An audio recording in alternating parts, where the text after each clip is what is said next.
আল্লাহর কুতুব সৈয়দ ফজলুল করিম রহমাতুল্লাহি আলাইহি পায়ে হাত ধইরা দেশে দেশে যাইতেন আর বুঝাইতেন, ও বাবারা গুনার কাজ ছাড়ো ছাড়ো ছাড়ো, গুনার কাজ ছাড়ো, নেকের আমল ধরো, আমার মাওলারে নিয়ে কবরে যাও, আমার মাওলারে না নিয়ে কবরে যাইও না।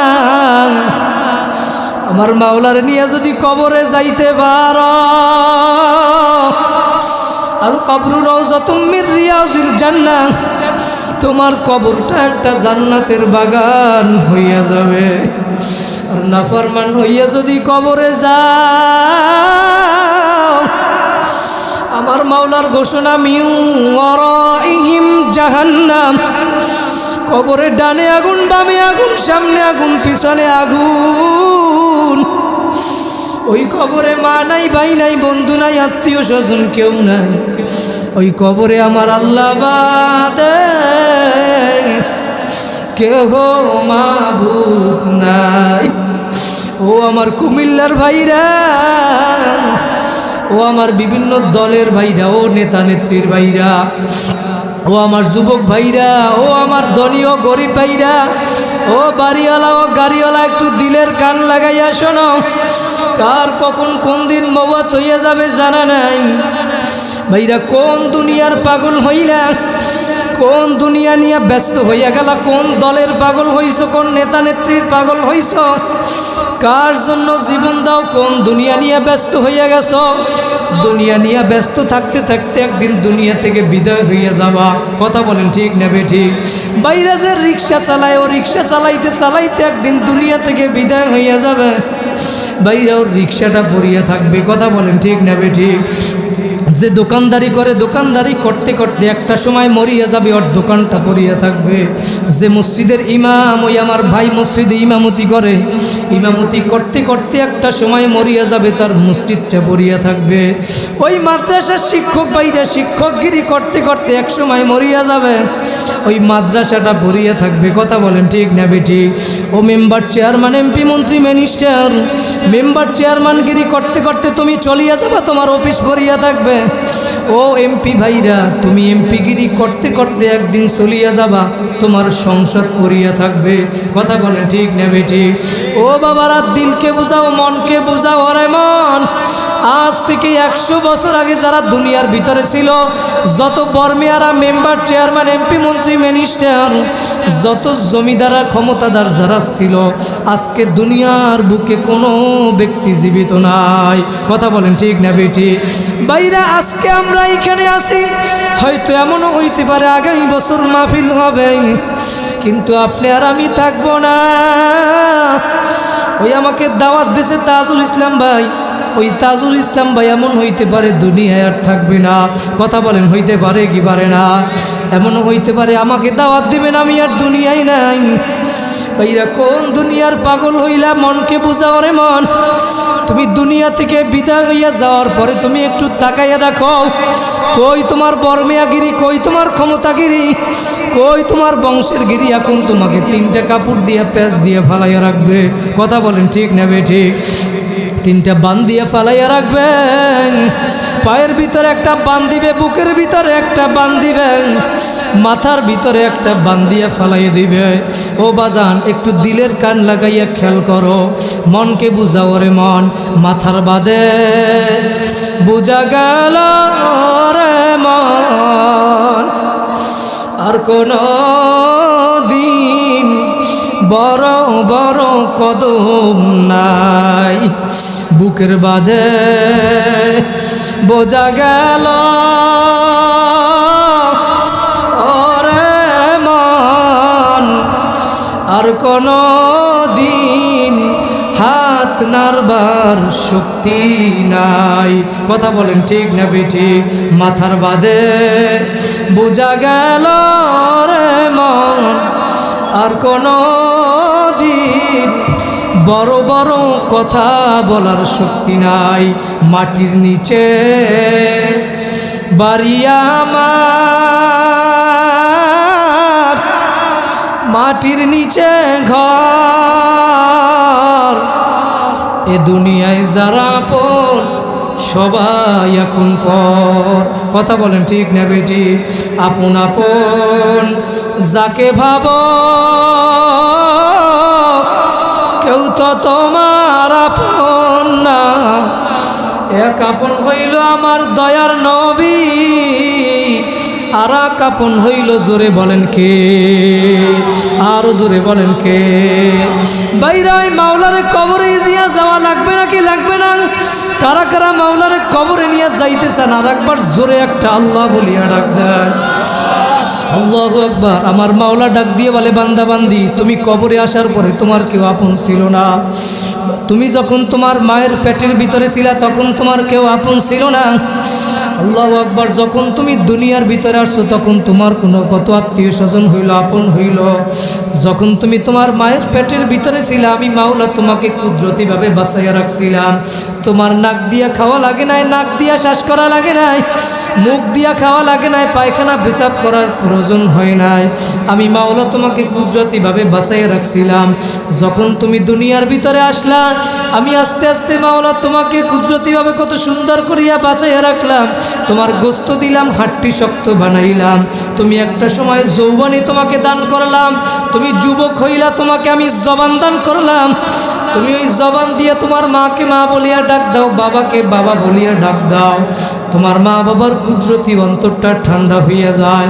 ওই জবান দিয়ে আমি মাওলার যদি একবার আল্লাহ বলিয়া ডাক দিতাম, তোমার ওই জবানটা দিছিলাম তো আমি মাওলা। ও বান্দা বান্দি, তুই জমিনে বইসা যখন ডাক দিবি আল্লাহ, আমার মাওলা বলেন উদউনি আস্তাজিব লাকুম, তোমরা আমি মাওলাকে ডাকতে দেরি, আমি মাওলা তোমাদের ডাকে সাড়া দিতে দেরি করব না। তুমি সাথে সাথে ডাক দেওয়ার সাথে সাথে আমার মাওলা বলবেন লাব্বাইকা ইয়া আব্দি, বান্দা বান্দি আমাকে ডাকুকা। লা ইলাহা ইল্লাল্লাহ, লা ইলাহা ইল্লাল্লাহ, লা ইলাহা ইল্লাল্লাহ।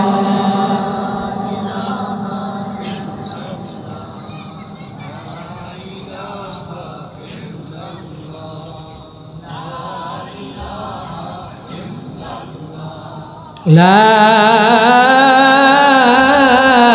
ইলাহা ইল্লাল্লাহু মুহাম্মাদুর রাসূলুল্লাহ সাল্লাল্লাহু আলাইহি ওয়াসাল্লাম। শুকরিয়া সেই মহান রব্বুল আলামিনের দরবারে, যেই মহান রব্বুল আলামিন আজকে এই দিনই মজলিসে আমাদেরকে এই দিনের দাওয়াত অনেক মানুষই পাইছে, ঠিক না ভাই? কত মানুষকেই তো দাওয়াত পৌঁছানো হয়েছে, সবাই তো আসতে পারে না। যাদেরকে আল্লাহ পাক আসার তৌফিক দিয়েছেন তারাই আসতে পারছে, কথা বলেন ঠিক না? তো আমরা এই দুনিয়ার ব্যস্ততা থেকে, কেউ দুনিয়ার ভিতরে এখন দোকান নিয়ে, ব্যবসা নিয়ে, গাড়ি নিয়ে, বিভিন্ন কাজের ভিতরে ব্যস্ত আছে না নাই? কিন্তু আল্লাহ পাক আমাদেরকে ওই ব্যস্ততা থেকে ফারেক করিয়া এই মজলিসে, দিনই মজলিসে নিয়ে আসলেন। এজন্য আমরা খুশি না বেজা? কারা কারা খুশি? জোরে হাত জায়গায় একটা আলহামদুলিল্লাহ। মানুষ কম বেশি এতে সমস্যা নাই। আল্লাহর ওলিয়া বলছে যদি 5 জন হয়, 4 জন হয়, 4 জনকে নিয়ে বয়ান করুন, কথা বলেন ঠিক কিনা? আল্লাহ আমাদের সবাইকে কবুল করুক, বলেন আল্লাহুম্মা আমিন। যারা এখনো আসতে পারে নাই আল্লাহ পাক তাদেরকে এই দিনই মজলিসে তাড়াতাড়ি আসার তৌফিক দান করুক, বলেন আল্লাহুম্মা আমিন। এই মজলিসে যারা বসবে এটা একটা দিনই মজলিস, কথা বলেন ঠিক কিনা? এই মজলিসে যতক্ষণ বসা থাকবেন ততক্ষণ আপনার উপরে আল্লাহ পাকের রহমত সাকিনা বর্ষণ হইতে থাকবে। সরমনার মরহুম আল্লাহর কুতুব সৈয়দ ফজলুল করিম রহমতুল্লাহি আলাইহি বলছেন, বাবারা মাহফিলের ময়দানে যাবা, বসবা, আখিরি মোনাজাত দিয়ে বাড়ি যাওয়া, তোমার আমল নামায় কমপক্ষে 50 লক্ষ নেকির কম জমা হইতেই পারে না। জোরে বলেন সুবহানাল্লাহ। এই কথা বলার কারণে ভাইরা আমরা দেখছি সারা দেশের ভিতরে মানুষ মাহফিলে বেশি যায়, বিশেষ করিয়া যাদের চরমনাইয়ের সাথে সম্পর্ক, চরমনাইকে মহব্বত করে মুরিদ হয়েছে, এরা 3 মাইল 5 মাইল 7 মাইল 10 মাইল হাঁটিয়ে তারপরে মাহফিলে যায়।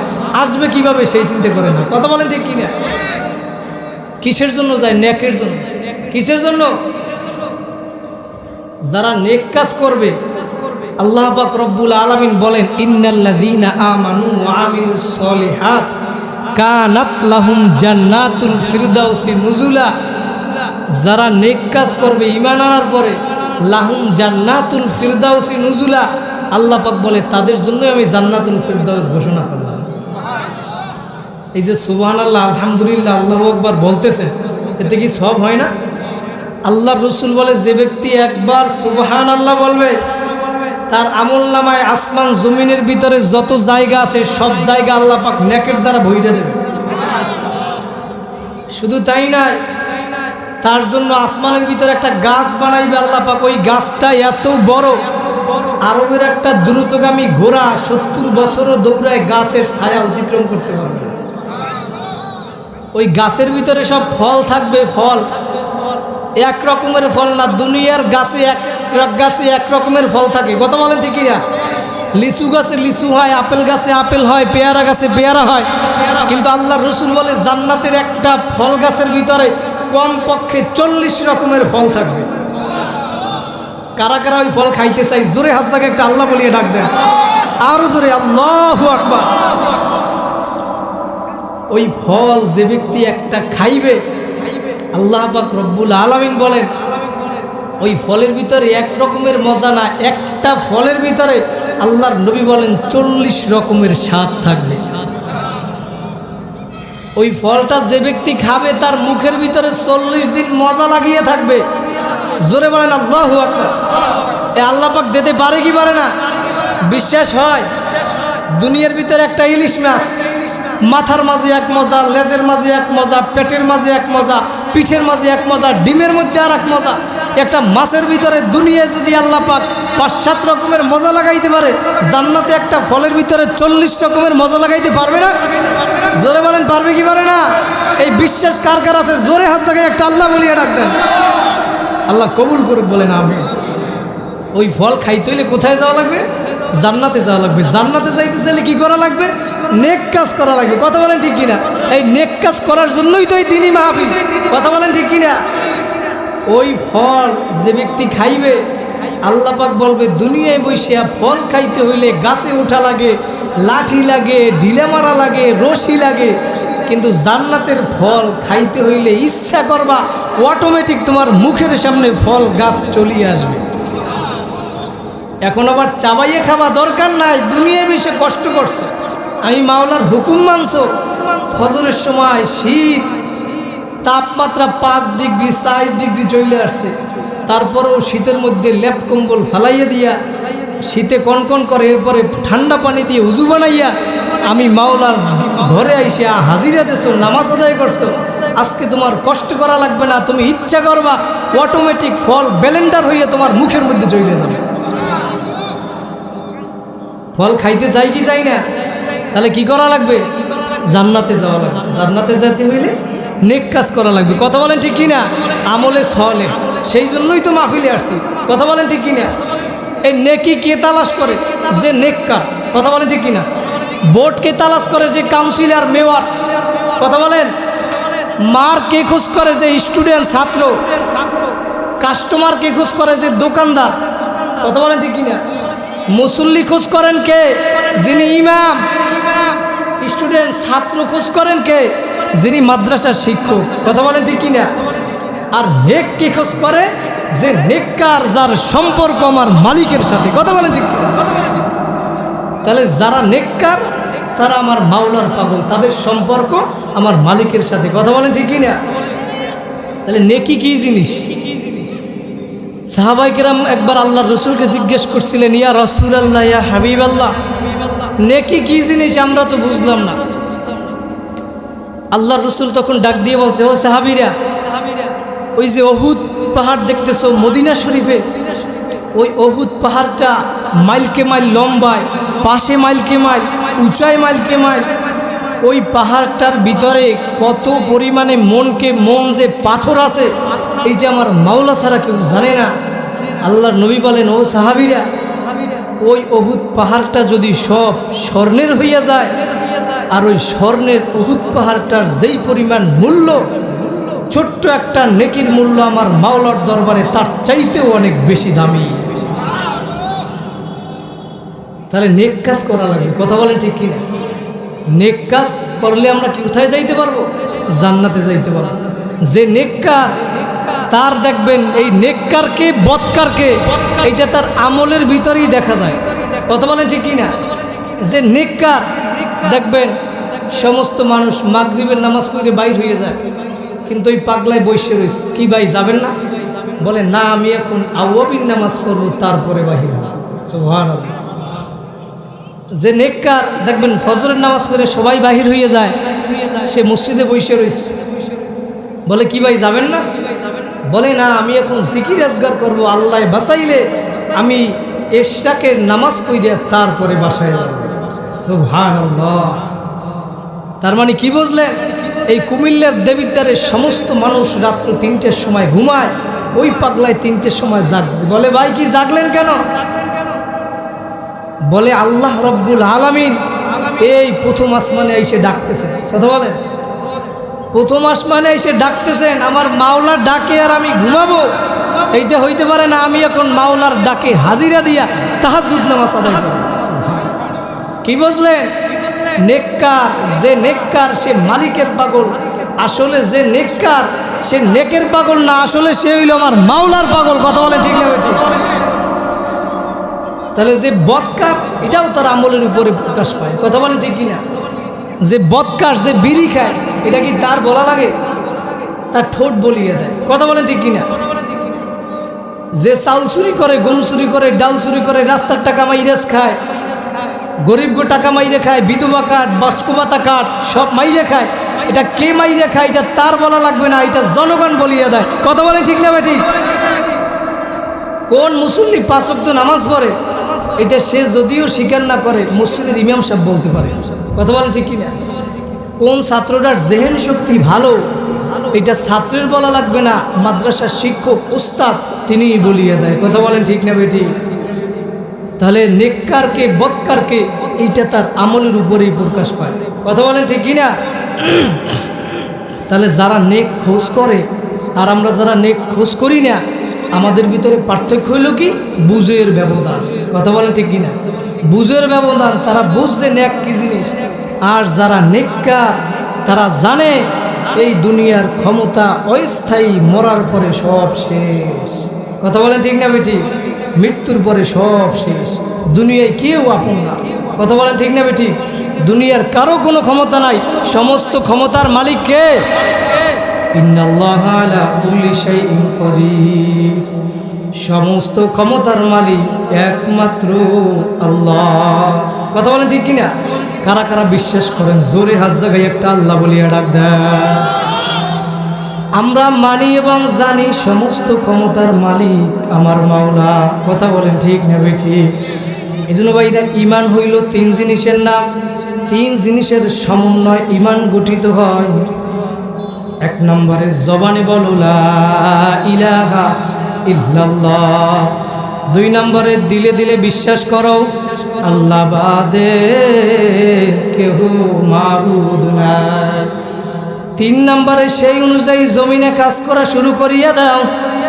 দুনিয়ার কারো কোনো ক্ষমতা নাই নাই নাই।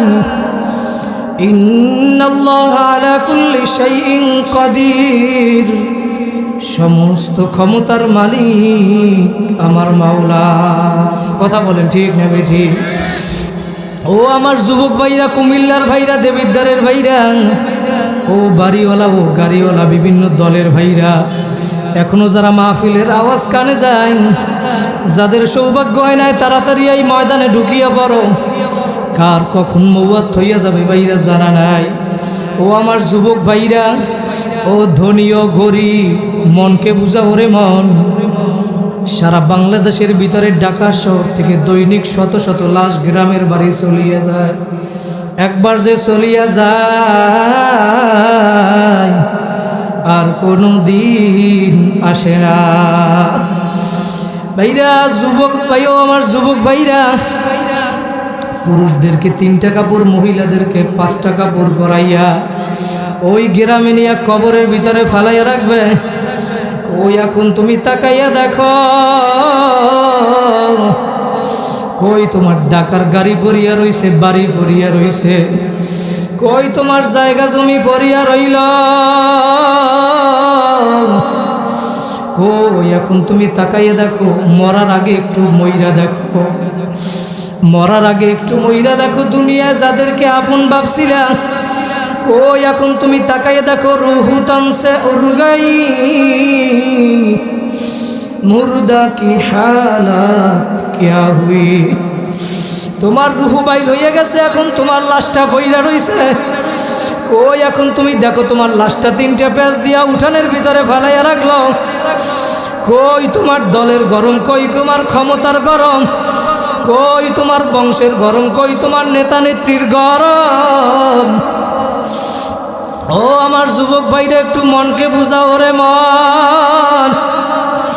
পেপার পত্রিকায় দেখা যায় দৈনিক 100-র ভিতরে 50 থেকে 60 জন যুবক মারা যায়। গাড়ি অ্যাক্সিডেন্টে মারা যায়, রোড অ্যাক্সিডেন্টে মারা যায়, বাইক অ্যাক্সিডেন্টে মারা যায়, লঞ্চ ডুবিয়া মারা যায়। তোমার আমার কার কখন কোথায় ডাক আসবে,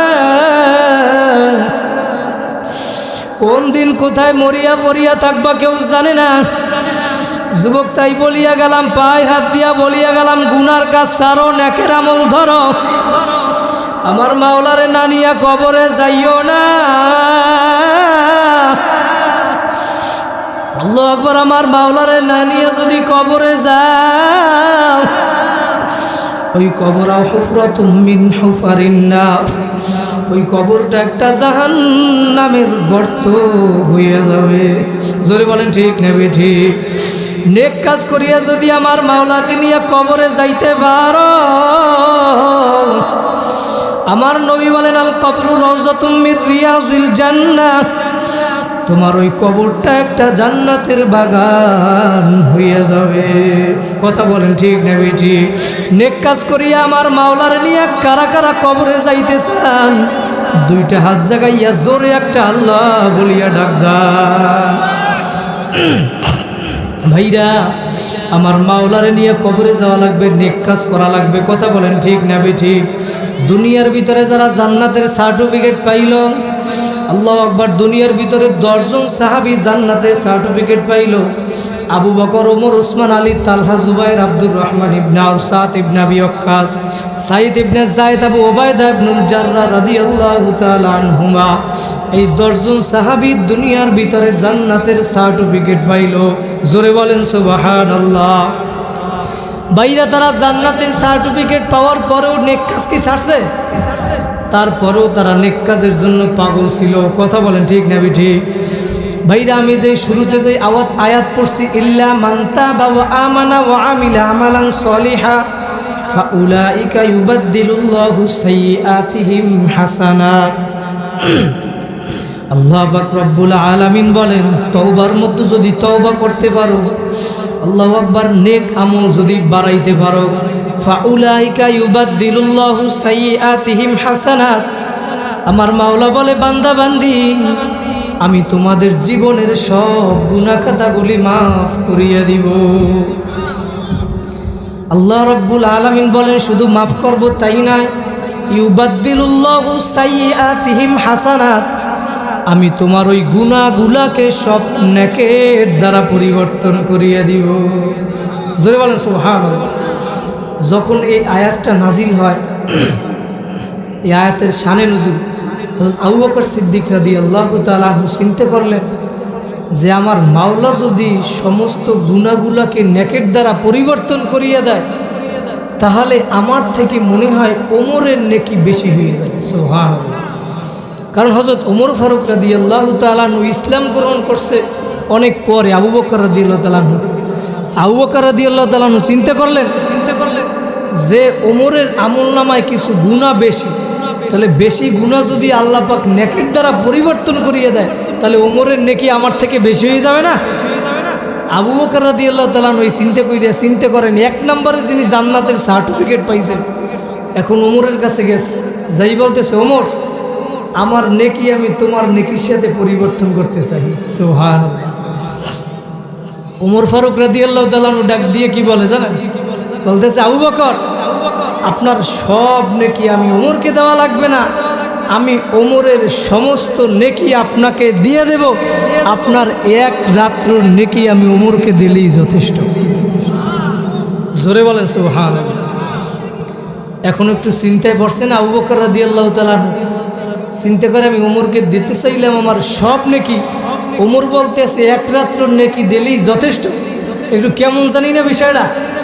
আবু বকর রাদিয়াল্লাহু তাআলা চিন্তা করেন এক নম্বরের দুনিয়ার ভিতরে সার্টিফিকেট পাইছে, সেই আবু বকর কেমন আবু বকর ছিল, আল্লাহু আকবার। আবু বকর রাদিয়াল্লাহু তাআলা কি পরিমাণ ক্ষমতা ছিল, দুনিয়ার ভিতরে সমস্ত নবীদের পরে যিনি উত্তম তার নাম কি, হযরত আবু বকর সিদ্দিক রাদিয়াল্লাহু তাআলা।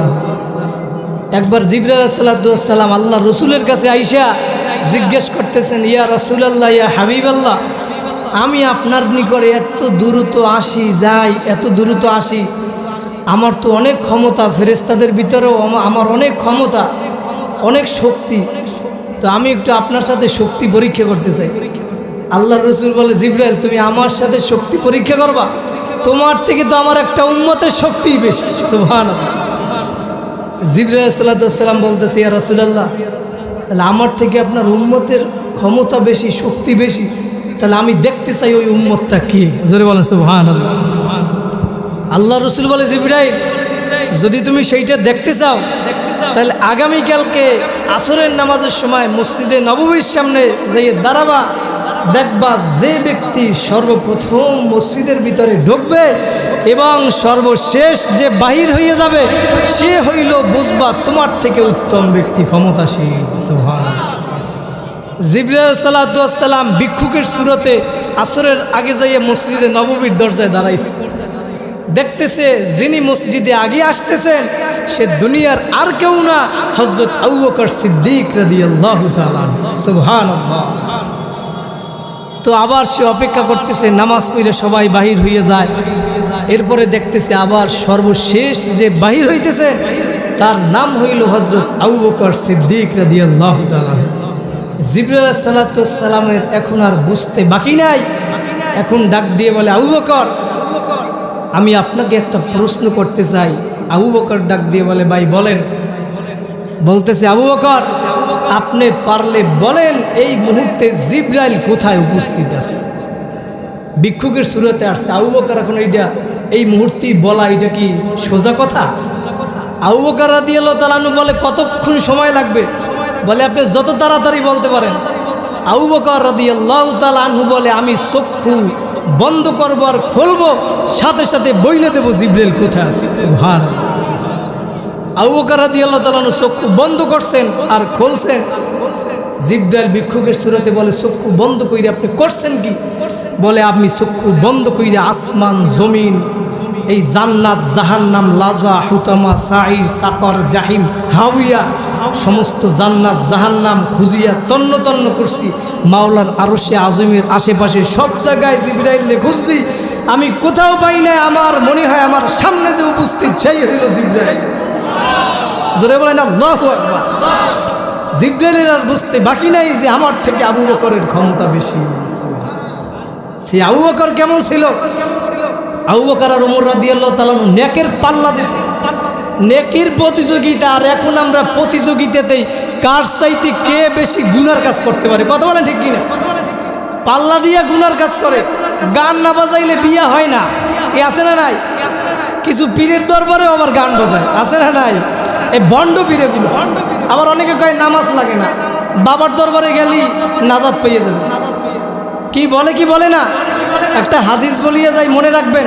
ওই পাগলারা যারা বলে নামাজ লাগবে না, ওগো এই হাদিস দিয়ে দলিল দেবেন। মুসলিম শরীফের 981 নম্বর হাদিস। আল্লাহর নবীর এক সাহাবী রবিয়া ইবনে কাব, খেয়াল কইরা সবাই শুনলেন, কয় নম্বর হাদিস? মুসলিম শরীফের 981 নম্বর হাদিস। রবিয়া ইবনে কাব রাদিয়াল্লাহু তাআলা বর্ণনা করেন, কুনতু আবিতু মা রাসূলিল্লাহি সাল্লাল্লাহু আলাইহি ওয়াসাল্লাম। তিনি বর্ণনা করেন, আমি একদিন আল্লাহর রসুলের সাথে রাত্রি জাগরণ করলাম। আল্লাহর রসুল রাত্রবেলা জাগলেন, উজু বানাইবেন, নামাজ আদায় করবেন। আমি আল্লাহর রসুলের জন্য আতাইতুহু বিউজুইহি ওয়া হাজাতিহি, আমি আল্লাহর রসুলের উজুর পানি এবং তার প্রয়োজনীয় জিনিসগুলা আল্লাহর রসুলকে আইনা দিলাম। আল্লাহর রসুল এখন উজু বানাইতেছেন। ওই মুহূর্তে আমি রবিয়া ইবনে কাবের দিকে আল্লাহর রসুল তাকাইয়ে বলতেছে, রবিয়া ইবনে কাব, সাল, তুমি কি আমার কাছে কিছু চাও? এই মুহূর্তে রবিয়া ইবনে কাব, আল্লাহর রসুল বলে, তুমি আমার কাছে যদি কিছু চাও, তুমি যা চাইবা আমি তোমাকে তাই দিয়ে দেব। যদি আমরা হইতাম ওই সময় বলতেন কি, ইয়া রাসূলুল্লাহ, গাড়ি বাড়ির মালিক বানাইয়ে দেন, ধন সম্পদের মালিক বানাইয়ে দেন। কিন্তু রবিয়া ইবনে কাব ডাক দিয়ে বলে, ও নবী, দুনিয়ার কোনো ক্ষমতা আমি চাই না। আসআলুকা মুরাফাকাতাকা ফিল জান্নাহ, ও নবী, আমি জান্নাতের ভিতরে আপনার কাছাকাছি থাকতে চাই। আল্লাহর রসুল ডাক দিয়ে বলে, রবিয়া ইবনে কাব, আও গায়রা যালিক, তুমি কি এইটাই চাও জান্নাতে আমার কাছাকাছি থাকবা? বলে, হুয়া যালিক, ও নবী, আমি ওইটাই চাই। আল্লাহর রসুল বলে, আর কি কিছু চাও না? বলে, ও নবী, না না, আমি আপনার কাছাকাছি জান্নাতে থাকবো, আমি এইটাই চাই। আল্লাহর রসুল তখন ডাক দিয়ে বলে, রবিয়া ইবনে কাব, তুমি যদি আমার কাছাকাছি জান্নাতে থাকতে চাও, ফাইন্নি আলা নাফসিকা বিকাসরাতিস সুজুদ, তাহলে বেশি বেশি নামাজ পড়ো, সেজদা দাও। যত বেশি বেশি নামাজ পড়বা, সেজদা দিবা, তত বেশি আমি নবীর কাছাকাছি জান্নাতে থাকতে পারবা। যারা কয় নামাজ লাগবে না, রোজা লাগবে না, ওরা এই হাদিস দিয়ে দলিল দেবেন, নবী বলছে যত বেশি বেশি নামাজ পড়বা, তত বেশি আমার কাছাকাছি জান্নাতে থাকতে পারবা। কথা বলেন ঠিক না বেটি? তাহলে বোঝা গেল কি, যত বেশি বেশি নামাজ পড়বো, তত বেশি নবীর কাছে জান্নাতে থাকতে পারবো। কথা বলেন ঠিক না বেটি? এই যে নেক কাজের কথা আমি বলছিলাম, যারা বেশি বেশি নেক কাজ করবে তারাই জান্নাতে যাইতে পারবে। তাহলে নেক কাজের ভিতরে নামাজ আছে না নাই? এই রোজা আছে না নাই? আল্লাহর রসুল বলেন অন্য হাদিসে, আউয়ালু মা ইউহাসাবু বিহিল আবদু ইয়াউমাল কিয়ামাতিস সালাহ, কিয়ামতের ময়দানে সর্বপ্রথম হিসাব নেওয়া হবে কিসের? নামাজের হিসাব নেওয়া হবে। যদি নামাজ ওকে হয়ে যায়, ফাইন সলাহা সলাহাত সাইরু আমালিহি, তোমার অন্য অন্য আমলগুলো আমার মাওলা ওকে বইলে গ্রহণ করবে। কথা বলেন ঠিক না বেটি? তাহলে নামাজ পড়া লাগবে না কি লাগবে না? আল্লাহর ওলিরা কি নামাজ বাদ দিছে? সাহাবায়ে কেরাম কি নামাজ বাদ দিছে? আমাদেরকেও নামাজ পড়া লাগবে না কি লাগবে না? রশিদ আহমদ গঙ্গুই রহমাতুল্লাহি আলাইহি বড় একজন বুজুর্গ ছিল, তার পীর ছিল হাজী ইমদাদুল্লাহ মুহাজিরে মক্কি। ও বাবারা, খেয়াল কইরা শুনেন, হাজী ইমদাদুল্লাহ মুহাজিরে মক্কি একদিন ডাক দিয়ে বলে, রশিদ আহমদ গঙ্গুই হইল আমার মুরিদ, কিন্তু হওয়া উচিত ছিল রশিদ আহমদ গঙ্গুই আমার পীর, কারণ রশিদ আহমদ গঙ্গুই আমার মুরিদের যোগ্য না, রশিদ আহমদ গঙ্গুই আমার পীর হওয়ার যোগ্য। হাজী ইমদাদুল্লাহ মুহাজিরের ডাক দিয়ে বলেন, রশিদ আহমদ গঙ্গুই রহমতুল্লাহি আলাইহি এর একটা সময় মাওলার আযাবের ভয়, মাওলার ভয়, কান্না করতে করতে তার একটা সময় চোখে দুইটা অন্ধ হইয়া গেছিল। তখন ওলামায়ে কেরাম তার আত্মীয় স্বজন সহ সবাই ডাক দিয়ে বলছিল, হুজুর, আমরা আশা করি আপনি যদি চক্ষু অপারেশন করেন, আমরা আশা করি আপনার চক্ষুটা ভালো হইয়া যাবে, চক্ষু দুইটা ভালো হইয়া যাবে। রশিদ আহমদ গঙ্গুই তখন ডাক দিয়ে বলল, সাথীরা, চক্ষু ভালো কইরা কি লাভ হবে, আমি কতদিন বাঁচব? রশিদ আহমদ গঙ্গুই ডাক দিয়ে বলে, সাথীরা, আমার চক্ষু ভালো করার জন্য অপারেশন করা হবে। ওই অপারেশন থিয়েটারের মধ্যে আমাকে নেওয়া হবে, আমাকে বেহুশ করা হবে। অপারেশন করিয়া বাহির করার পরে আবার আমার হুশে আসার জন্য 7 থেকে 8 ঘন্টা সময় লাগবে। রশিদ আহমদ গঙ্গুই ডাক দিয়ে বলে, ওই সময়ের ভিতরে যদি আমি রশিদ আহমদের নামাজ কাজা হইয়া যায়, আমার নামাজ কাজা হইয়া যাইবে, নামাজ কাজা কইরা আমার চক্ষু ভালো করার দরকার নাই। জোরে বলেন আল্লাহু আকবার। ভাইরা, তারা আল্লাহর ওলি বুজুর্গ ছিল, নামাজের জন্য কত পাগল ছিল। ওই ঘটনা কিতাবের ভিতরে আজকেও দেখলাম। রশিদ আহমদ গঙ্গুই একবার দেওবন্দের মাদ্রাসায় খতনে বুখারী অনুষ্ঠানে আসছিল। আসার পরে যে কোনো ব্যস্ততার কারণে জোহর অথবা আসরের নামাজে তার তাকবীরে উলা ছুইটা গেছিল। তাকবীরে উলা নামাজের পরে সে বাচ্চাদের মতো কান্না শুরু করিয়া দিল। ডাক দিয়ে বলে, হুজুর আপনি কেন কান্দেন? হুজুর ডাক দিয়ে বলে, ও সাথীরা, আজকে আমার 22 বছর পরে তাকবীরে উলা ছুইটা গেছে। আল্লাহু আকবার। তারা কেমন আল্লাহর ওলি ছিল। আমাদের তো 22 বছর তো দূরের কথা, ওরে কপাল পরা মুসলমান। 1 বছর 6 মাস, 1 মাস 1 সপ্তাহ, ও কপাল পরা আমরা মানুষ হইয়া এত নিমক হারাম হইলাম। একদিনে 5 ওয়াক্ত নামাজ, তাকবীরে উলা তো দূরের কথা, জামাতে আদায় করতে পারো না। আছে না নাই? আল্লাহু আকবার, আল্লাহু আকবার। ভাইরা, ওই রশিদ আহমদ গঙ্গুই রহমতুল্লাহ আলাইকে তার সাথীরা বলল, আত্মীয় স্বজন বলল, হুজুর আমরা একজন বিজ্ঞ ডাক্তার পাইছি। ওই বিজ্ঞ ডাক্তার আপনার অপারেশন জোহরের নামাজের পর অথবা ফজরের নামাজের পর শুরু করবে। আপনি জোহরের আগে অপারেশন শেষ হইয়া যাবে, আপনি জোহরের সময় আইসা আবার জামাতে নামাজ আদায় করতে পারবেন। অথবা ঈশার নামাজের পরে আপনার অপারেশন শুরু করবে, আপনি আবার ফজরের সময় আইসা জামাতে নামাজ আদায় করতে পারবেন। তখন রশিদ আহমদ গাঙ্গুই ডাক দিয়ে বলে, বাবারা, আমি দুনিয়ার ভিতরে কতদিন বাঁচবো জানি না। আল্লাহু আকবার। কিন্তু আমার মাওলার কাছে কিয়ামতের ময়দানে কি জবাব দিব? আমার তেমন কোনো আমলও নাই নাই নাই। আমার নবী বলছেন, কিয়ামতের ময়দানে যারা অন্ধ হইয়া উঠবা, আমার মাওলা তাদের কাছে কোনো প্রশ্ন করবে না। রশিদ আহমদ গঙ্গুই ডাক দিয়ে বলে, আমি যদি কিয়ামতের ময়দানে অন্ধ হইয়া উঠতে পারি, হইতে পারে আমার মাওলা ডাক দিয়া বলবে, যাও যাও যাও, তোমার কাছে আমার কোনো প্রশ্ন করা লাগবে না, এছাড়া আমার আর কোনো উপায় নাই। ভাইরা, নামাজ পড়া লাগবে নাকি লাগবে না? ভাইরা, নবী বলেন, আল ফারকু বাইনাল আবদি ওয়াল কুফরি তারকুস সালাহ। মুসলমান আর কাফেরের মাঝে পার্থক্য হইল নামাজ। কথা বলেন ঠিক না বেটি? নবী মুসা আলাইহিস সালাতু ওয়াস সালাম যখন তুর পাহাড়ে গেছিল আমার মাওলার সঙ্গে দেখা করার জন্য, যখন তুর পাহাড়ে উঠছিল আমার মাওলার সাথে কথা বলতে বলছে, এই ঘটনা আপনারা সবাই জানেন। যখন আমার মাওলার সঙ্গে কথা বলার পরে নবী মুসা ডাক দিয়ে বলে, ও দয়ার মালিক,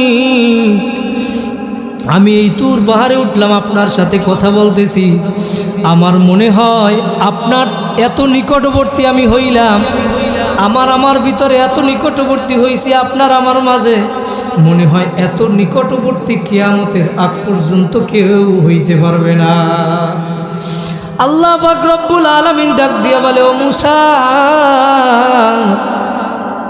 তুমি আমার মাঝে যত নিকটবর্তী হইছো, বাইনি ওয়া বাইনাকা হিজাব, তোমার আমার মাঝে এখনো পর্দা আছে 70,000। কুল্লা হিজাব আলফাসানা, প্রত্যেক পর্দা 1000 বছরের রাস্তা, প্রত্যেক পর্দা 1000 বছরের রাস্তা। কিন্তু ও মুসা, সাতাতি উম্মাতু হাবিবি, আমার বন্ধুর উম্মত আসবে, আমি মাওলা তাদের সাথে কথা বলবো, তারাও আমার সাথে কথা বলবে।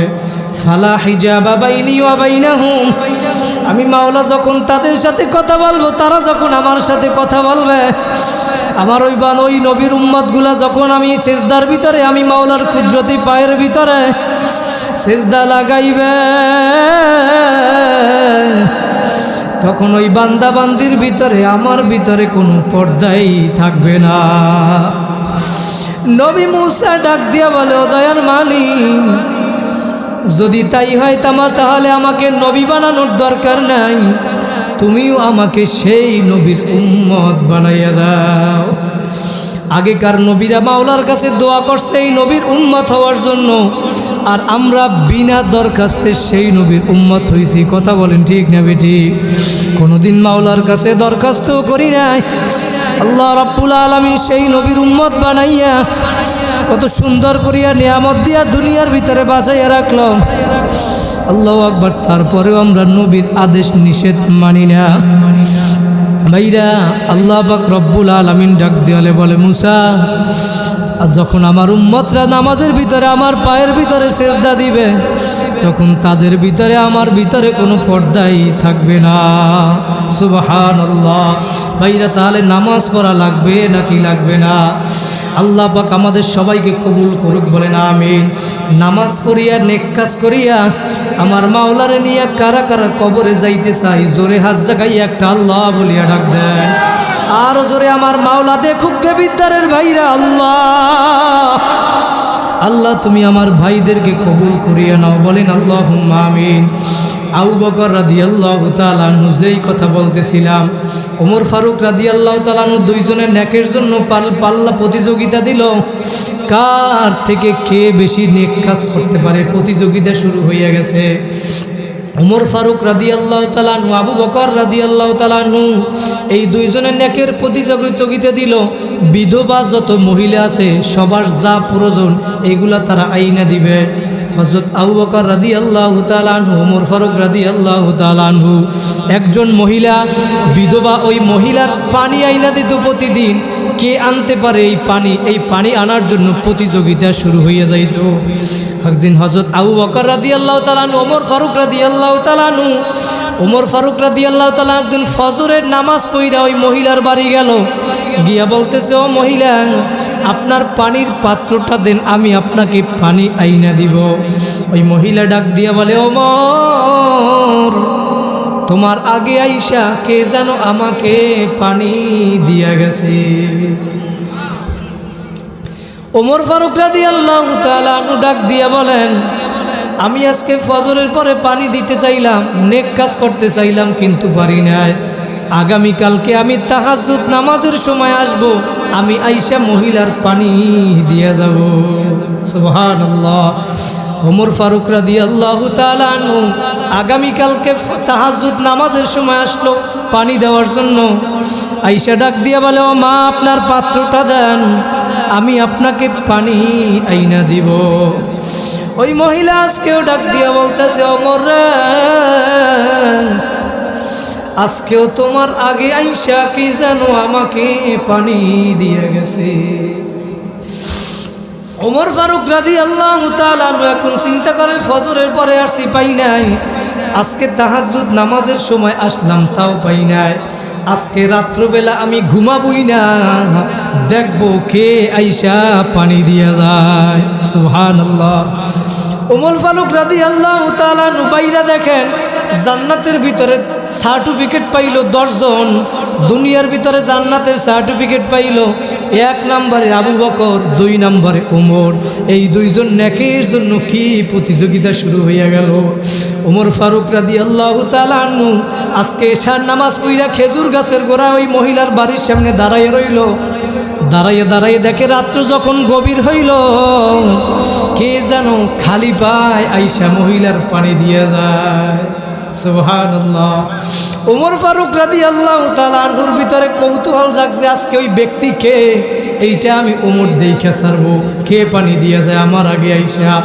এখন যখন খালি পায়ে যায়, তখন ওমর ডাক দিয়া দেখে দুনিয়ার আর কেউ না, তিনি হইলেন হযরত আবু বকর সিদ্দিক। জোরে বলেন আল্লাহু আকবার। ওমর ফারুক ডাক দিয়া বলে, আবু বকর, আপনার সাথে আমি কোনোদিন নেকের পাল্লা দিয়া পারি নাই। আল্লাহ রাসূল একবার যুদ্ধের জন্য চাঁদা চাইছিল, দান চাইছিল। ওমর ফারুক রাদিয়াল্লাহু তাআলা আনহুর সম্পদ ছিল বেশি। ওমর ফারুক রাদিয়াল্লাহু তাআলা আনহু মনে মনে এবার চিন্তা করলো, আজকে আমি আবু বকরের থেকে ফার্স্ট হইয়া যাব। আমার যেই সম্পদ আছে এই সম্পদ থেকে অর্ধেক সম্পদ আল্লাহর রাস্তায় দান কইরা দিব। সুবহানাল্লাহ। কিন্তু আল্লাহর রাসূল এই কথা বলার পরে ওমর রাদিয়াল্লাহু তাআলা অর্ধেক সম্পদ দান কইরা দিল। আর আবু বকর রাদিয়াল্লাহু তাআলা আনহুর এত সম্পদ নাই, কিন্তু আবু বকর রাদিয়াল্লাহু তাআলা আনহু তার ঘরের ভিতরে যা ছিল সব কাছাইয়া বস্তা বইরা নিয়ে আসছে। এমনকি কিতাবের ভিতরে আসছে লবণের বাটিটা পর্যন্ত নিয়ে আসছে। সুবহানাল্লাহ। আল্লাহর রাসূল বলে, আবু বকর আপনি ঘরে কি রাইখা আসছেন? বলে, ইয়া রাসূলুল্লাহ, ইয়া হাবিবাল্লাহ, আমি ঘরে রাইখা আসছি আপনারে আর আমার মাওলারে। ওমর রাদিয়াল্লাহু তাআলা আনহু নেকের পাল্লা দিয়ে কোনোদিন পারে নাই। এখন ডাক দিয়া বলে, ভাই আবু বকর আপনি পানি দিয়া গেলেন ভালো কথা, নেক কাজ আপনি আগে করলেন, কিন্তু আমার একটা প্রশ্ন আবু বকর, আপনি খালি পায়ে কেন আসছেন? তখন হযরত আবু বকর রাদিয়াল্লাহু তাআলা আনহু খেলাফতের জমানায় ছিল, সে ছিল তখন মন্ত্রী। আবু বকর রাদিয়াল্লাহু তাআলা আনহু ডাক দিয়া বলে, ওমর আমি এই রাত্রবেলা মানুষের খোঁজ খবর নেই, বাড়ি বাড়ি গুইরা দেখি কার কি প্রয়োজন।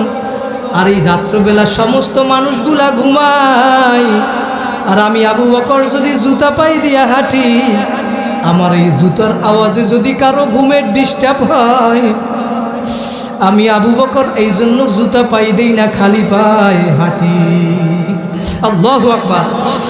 আর ভাইরা বর্তমান দেখবেন আমাদের দেশে আমাদের ছেলেরা রাত্রবেলা, দিনের বেলা তো দূরের কথা, রাত্রবেলাও এমনভাবে গান বাজনা বাজায়, রাত্রবেলা মানুষ ঘুমের তো দূরের কথা, কবরের মুদ্রাগুলা পর্যন্ত কাঁপতে থাকে। কথা বলেন আছে না নাই?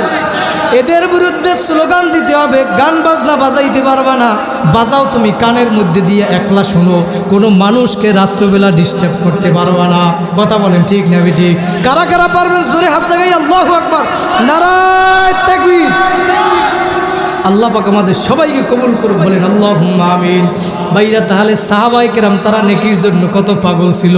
যেই ঘটনা বলছিলাম ওই আয়াতের ভিতরে আল্লাহ পাক রব্বুল আলামিন কি বলছেন, যারা তওবার মতো তওবা করবা, নেকের আমল বাড়াইতে পারবা, আমি মাওলা তাদের গুনাহগুলাকে নেকের দ্বারা পরিবর্তন করিয়ে দেব। আবু বকর কি বলছিল? ওমর রাদিয়াল্লাহু তাআলা আনহু ডাক দিয়ে বলে, আবু বকর আপনার সব নেকি আমাকে দেওয়া লাগবে না, আপনার এক রাত্রর নেকি আমাকে দিলি যথেষ্ট।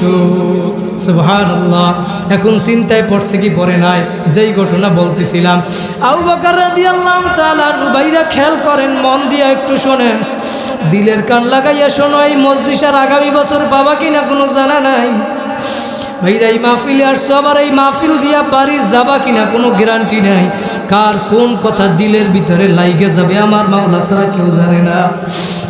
ভাইরা আবু বকর রাদিয়াল্লাহু তাআলা আনহু এখন চিন্তা করলে, আমি ওমরের সব নেকি দিতে চাইলাম, কিন্তু ওমর বলছে এক রাত্রর নেকি।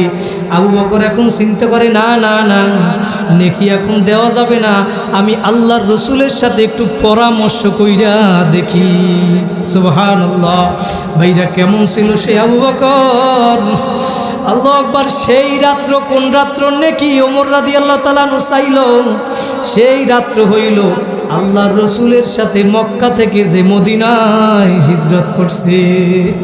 আল্লাহু আকবার। আল্লাহর রসুল 6 মাস আগে বলছে, আবু বকর আমি মক্কা থেকে মদিনায় হিজরত করব, আপনি আমার সাথে যাবেন।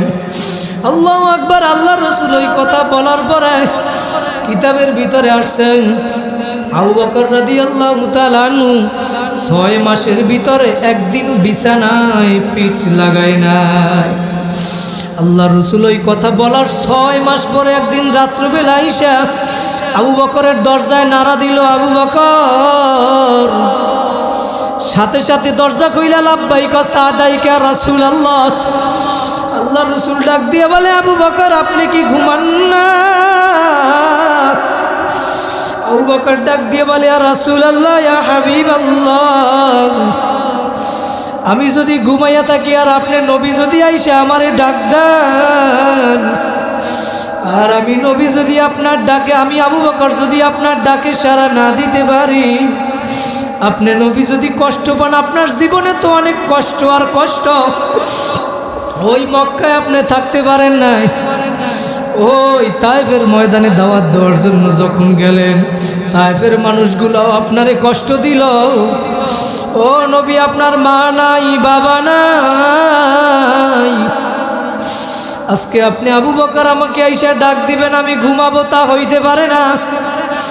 আল্লাহর রাসূল চোখের পানি ফেলায় আর বলে, আবু বকর, দেওয়ার মতো আমার কিছু নাই, আমার মাওলার কাছে আমি দোয়া করি, মালিক আমি আবু বকরের উপরে রাজি হইয়া গেলাম, তুমিও আমার আবু বকরের উপরে রাজি হইয়া যাইও। আল্লাহু আকবার, আল্লাহু আকবার। আমার ওই মায়ার নবী যখন তায়েফের ময়দানে দাওয়াত দেয়, মক্কার মানুষ ইসলাম গ্রহণ করে না, ওই মক্কার কাফেরেরা তাড়াইয়া দিল আমার নবীকে। আল্লাহু আকবার। যখন নবী যাইয়া তায়েফে দাওয়াত দেয়, তা মানুষ ইসলাম গ্রহণ করে না, নবীর দাওয়াত গ্রহণ করে না, আরও আল্লাহ রসুলের গায়ের ভিতরে পাথর নিক্ষেপ করে। ভাইরা, যখন আমার নবীর গায়ে পাথর নিক্ষেপ করে, আসমান জমিন ভারাক্রান্ত হইয়া গেছে, ফেরেশতারা পর্যন্ত কান্না শুরু করিয়া দিল।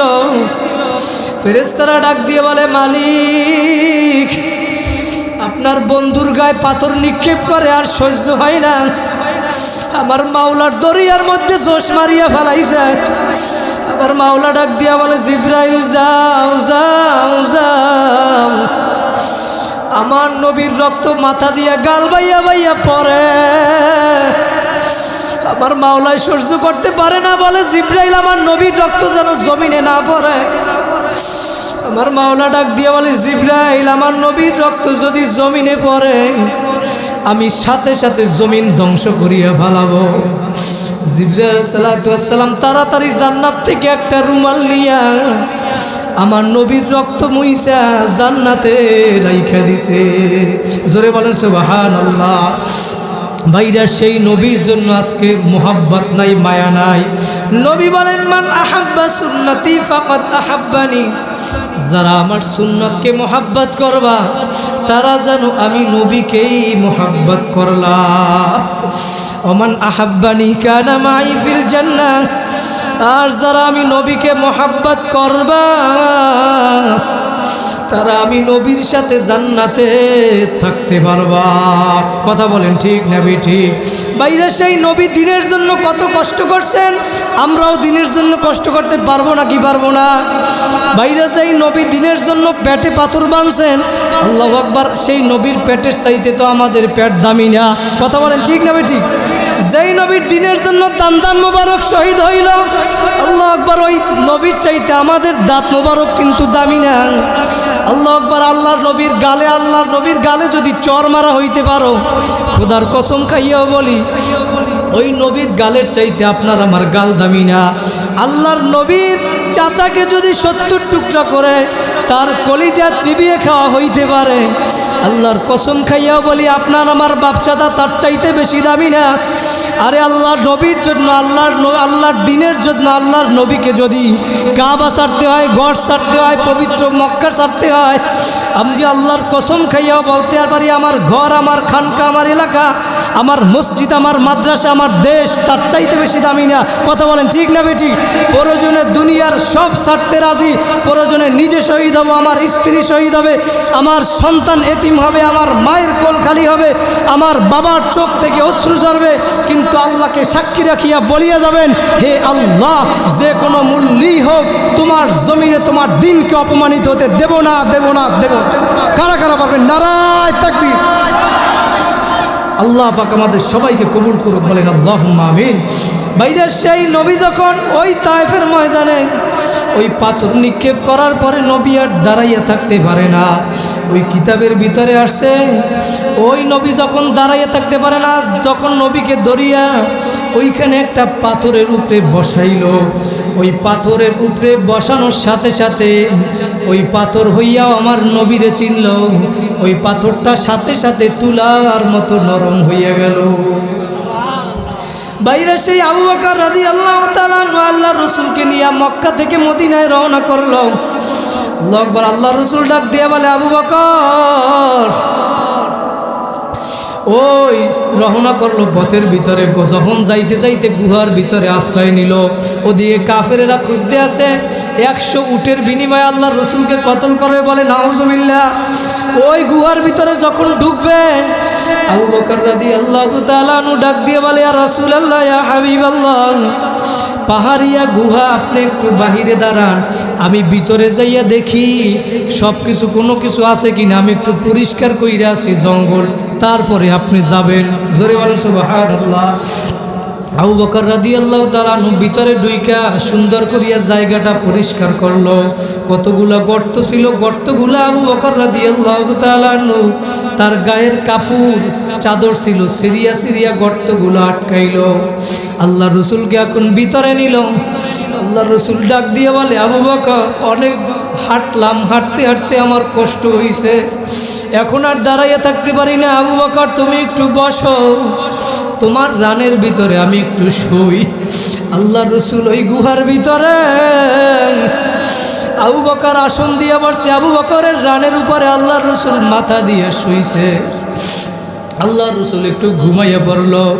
আবু বকর রাদিয়াল্লাহু তাআলা আনহু ওই চাদর দিয়া যেই গর্তগুলো আটকাইছিল, কিন্তু 2-1টা গর্ত ছিল যার কাপড় ছিল না, আটকাইতে পারে নাই। আবু বকর রাদিয়াল্লাহু তাআলা আনহু চিন্তা করলেন, পাহাড়িয়া গুহা, ভিতরে কোনো সাপ টাপ বিষাক্ত থাকতে পারে, এই জন্য তার পাও দিয়া গর্ত আটকাইয়া রাখলো। আল্লাহ আকবার। ওই অনেক আগে থেকেই ওই গুহার ভিতরে, ওই গাড়ার ভিতরে, ওই গুহির ভিতরে, ওই গর্তের ভিতরে একটা সাপ ছিল, আমার নবীর সাথে দেখা করবে। সুবহানাল্লাহ। ওই সাপটা দেখা করতে পারতেছিল না, আবু বকর আটকাইয়া রাখছে। ওই সাপটা এখন আস্তে করে আবু বকরের পায়ের ভিতরে একটা দংশন করলো, আঘাত করলো। আবু বকর রাদিয়াল্লাহু তাআলা আনহু এখন সাপের আঘাতে চোখ থেকে দর দর করিয়া পানি বাইর হইয়া পড়ে। আল্লাহ রসুলের তার আবু বকরের কান্না শুনিয়া আল্লাহ রসুল সজাগ হইয়া গেছে। ডাক দিয়ে বলে, আবু বকর, আপনি কেন কান্দেন? বাড়ির কথা মনে হয় মনে পড়ছে, বাড়ির কথা, আত্মীয় স্বজনের কথা মনে পড়ছে। আবু বকর ডাক দিয়ে বলে, ইয়া রাসূলুল্লাহ, না না না, আমার বাড়ির কথা মনে পড়ে নাই। যেই দিন থেকে আমি আপনার উপরে, আমার মাওলার উপরে ঈমান আনছি, ওই দিন থেকে আমি বাড়ি তো দূরের কথা, আত্মীয় স্বজন তো দূরের কথা, আমার জীবনের চাইতেও নবী আপনাকে বেশি ভালোবাসি। জোরে বলেন সুবহানাল্লাহ। আবু বকর বলে, ও নবী, একটু সাপে আমাকে আঘাত করছে, এই জন্য ব্যথায় কান্দি। আল্লাহর রসুল সাথে সাথে একটু মুখের লালা নিয়ে আবু বকরের পায়ে লাগাইয়া দিল, সাথে সাথে আবু বকর সুস্থ হইয়া গেল। আল্লাহর রসুল ডাক দিয়া বলে, আবু বকর, আপনি এতক্ষণ আগে আমাকে কেন বলেন নাই? আগেই তো আমি লালা লাগাই দিলে আপনি সুস্থ হইয়া যাইতেন। আবু বকর ডাক দিয়ে বলে, ইয়া রাসূলুল্লাহ, ইয়া হাবিবাল্লাহ, আপনি আমার রানের ভিতরে ঘুমান, দুজাহানের বাদশাহ, আমার সাপে দংশন করার কষ্ট তো দূরের কথা, আমার কলিজাও যদি ফাটিয়া যায়, ও নবী, আমি আপনাকে ঘুম থেকে জাগাবো না। সুবহানাল্লাহ। ওই রাত্র আল্লাহর রসুল ঘুমাইয়া রইছে, চেহারার দিকে আবু বকর তাকাইয়া রইছে। ওই রাত্র নেকি ওমর বলছে, ও আবু বকর, ওই রাত্র নেকি আমাকে দিলেই হবে, আর আমার সহকে দিয়ে দেব। আবু বকর রাদিয়াল্লাহু তাআলা আনহু আল্লাহর রাসূলের কাছে এখন গেছে, ইয়া রাসূলুল্লাহ, ইয়া হাবিবাল্লাহ, আমি ওমরের সাথে আমার নেকিকে পরিবর্তন করতে চাইছিলাম। ওমর ফারুক রাদিয়াল্লাহু তাআলা আনহু ডাক দিয়ে বলেন, আবু বকর আপনার সব নেকি দেওয়া লাগবে না, এক রাত্র নেকি দিলেই হবে। ইয়া রাসূলুল্লাহ আমি এখন কি করতে পারি? আল্লাহর রাসূল তখন ডাক দিয়ে বলে, আবু বকর আপনিও হইলেন আমার শ্বশুর আর ওমরও হইল আমার শ্বশুর। কথা বলেন ঠিক না বেঠিক? আমি কোনো পক্ষবাদী করতে পারবো না, কিন্তু আপনার নেকির কি পরিমাণ এইটা আমি বইলা দিতে পারি। আপনি আবু বকর দেন বা না দেন এইটা আপনার ব্যাপার। সুবহানাল্লাহ। আল্লাহর রাসূল ডাক দিয়ে বলে, আবু বকর ওই গুহার ভিতরে হিজরতের এক রাত্র নেকি যদি এক পাল্লায় রাখা হয় আর দুনিয়ার সমস্ত নেকিও যদি এক পাল্লায় রাখা হয়, আবু বকর আপনার নেকের পাল্লা তারপরেও ভারী থাকবে। জোরে বলেন সুবহানাল্লাহ। বাইরে এখন কি আর নেকি দিবে? না না না। তারা আমি যেইটা বুঝাইতে চাইছিলাম বাইরা, তারা দুনিয়ার ভিতরে জান্নাতের সার্টিফিকেট পাওয়ার পরেও জান্নাত নেকির জন্য কত পাগল ছিল। বাইরা আমাদেরকেও নেক কাজ করা লাগবে নাকি লাগবে না? নেক কাজ করিয়া আমার মাওলারে নিয়ে কবরে যদি যাইতে পারো ভাইরা, এই জন্য আল্লাহর কুতুব সৈয়দ ফজলুল করিম রহমাতুল্লাহি আলাইহি পায়ে হাত ধইরা দেশে দেশে যাইতেন আর বুঝাইতেন, ও বাবারা গুনার কাজ সারো সারো সারো, গুনার কাজ সারো, নেকের আমল ধরো, আমার মাওলারে নিয়ে কবরে যাও। আমার মাওলারে না নিয়ে কবরে যাইও না। আমার মাওলারে নিয়ে যদি কবরে যাইতে পারো, আল কবরু রাউযাতুম মির রিয়াজিল জান্নাহ, তোমার কবরটা একটা জান্নাতের বাগান হইয়া যাবে। আর নাফরমান হইয়া যদি কবরে যাও, আমার মাওলার ঘোষণা মিউ ওয়ারাইহিম জাহান্নাম, কবরের ডানে আগুন, বামে আগুন, সামনে আগুন, পিছনে আগুন। ওই কবরে মা নাই, ভাই নাই, বন্ধু নাই, আত্মীয় স্বজন কেউ নাই। ওই কবরে আমার আল্লাহ বাদে কেহ মাবুদ নাই। ও আমার কুমিল্লার ভাইরা, ও আমার বিভিন্ন দলের ভাইরা, ও নেতা নেত্রীর ভাইরা, ও আমার যুবক ভাইরা, ও আমার ধনী ও গরিব ভাইরা, ও বাড়িওয়ালা ও গাড়িওয়ালা, একটু দিলের কান লাগাইয়া শোনো। কার কখন কোন দিন মওয়াত হইয়া যাবে জানা নাই। ভাইরা কোন দুনিয়ার পাগল হইলা, কোন দুনিয়া নিয়ে ব্যস্ত হইয়া গেল, কোন দলের পাগল হইছ, কোন নেতা নেত্রীর পাগল হইছ, কার জন্য জীবন দাও, কোন দুনিয়া নিয়ে ব্যস্ত হইয়া গেছ। দুনিয়া নিয়ে ব্যস্ত থাকতে থাকতে একদিন দুনিয়া থেকে বিদায় হইয়া যাবা। কথা বলেন ঠিক না বেঠিক? বাইরে যে রিক্সা চালায়, ও রিক্সা চালাইতে চালাইতে একদিন দুনিয়া থেকে বিদায় হইয়া যাবে। বাইরে ওর রিক্সাটা পড়িয়া থাকবে। কথা বলেন ঠিক না বেঠিক? যে দোকানদারি করে, দোকানদারি করতে করতে একটা সময় মরিয়া যাবে, ওর দোকানটা পড়িয়া থাকবে। যে মসজিদের ইমাম, ওই আমার ভাই মসজিদে ইমামতি করে, ইমামতি করতে করতে একটা সময় মরিয়া যাবে, তার মসজিদটা পড়িয়া থাকবে। ওই মাদ্রাসার শিক্ষক ভাইরা শিক্ষকগিরি করতে করতে এক সময় মরিয়া যাবে, ওই মাদ্রাসাটা পড়িয়া থাকবে। কথা বলেন ঠিক না বেঠিক? ও মেম্বার, চেয়ারম্যান, এমপি, মন্ত্রী, মিনিস্টার, মেম্বার চেয়ারম্যানগিরি করতে করতে তুমি চলিয়া যাবে, তোমার অফিস পড়িয়া থাকবে। ও এমপি ভাইরা, তুমি এমপিগিরি করতে করতে একদিন চলিয়া যাবা, তোমার সংসদ পড়িয়া থাকবে। কথা বলেন ঠিক না বেঠিক?